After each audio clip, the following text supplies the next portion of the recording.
નમસ્કાર.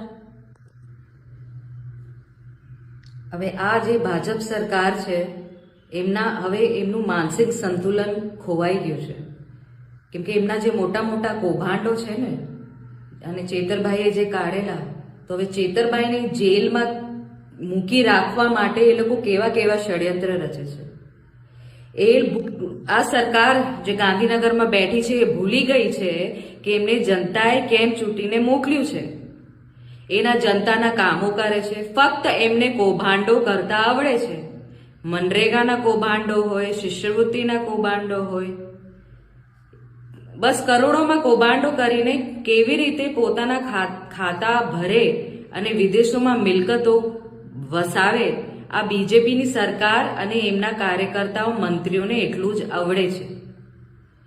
ચેતરભાઈની જામીન ના થાય એવી રીતે કંઈ ના કંઈ ષડયંત્ર વિચારતા રહે છે. મને નથી લાગતું અમને ઊંઘ આવે છે. એ બસ ચેતરભાઈને કેવી રીતે હેરાન કરીએ, એ અમારા કૌભાંડો કેવી રીતે કાઢ્યા, એમની હિંમત કેવી રીતે થઈ, આ જ વિચારીને આજે ભાજપ સરકાર છે ફક્ત તારીખો પર તારીખ જ લેવા માટે કંઈ ના કંઈ ષડયંત્ર રચતી રહે છે. અને અમારા ચેતરભાઈ જે અમારા આદિવાસી સમાજના આગેવાન છે, એ અમારા આદિવાસીના હકની લડાઈ કરે છે.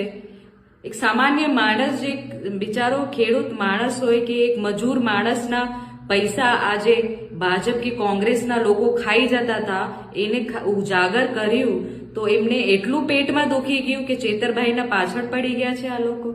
એમને તો શરમ આવી જોઈએ કે આજ ને તો કાલે એમનો પણ ભાંડો ફૂટશે અને એ લોકો પણ જેલમાં જશે, ત્યારે એમને કોણ બચાવવામાં આવશે?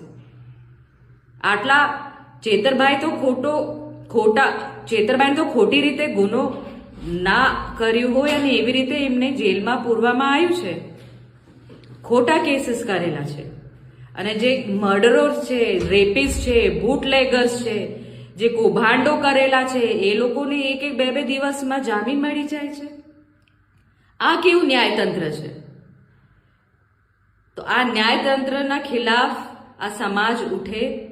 આ ભાજપ સરકાર જેવી રીતે ખોટા ષડયંત્ર રચીને એક ભોલી પ્રજાના પૈસા ખાઈ જાય છે અને એમને ઊંધું સીધું ભણાવે છે, તો અમારા ચેતરભાઈને તમામ સમાજ, આદિવાસી સમાજ ટેકો આપો અને આ લડત અમે ચોક્કસ જારી રાખીશું. અને ચેતરભાઈને ન્યાય મળે, અમે ચોક્કસથી આ લડત જારી રાખીશું. ધન્યવાદ.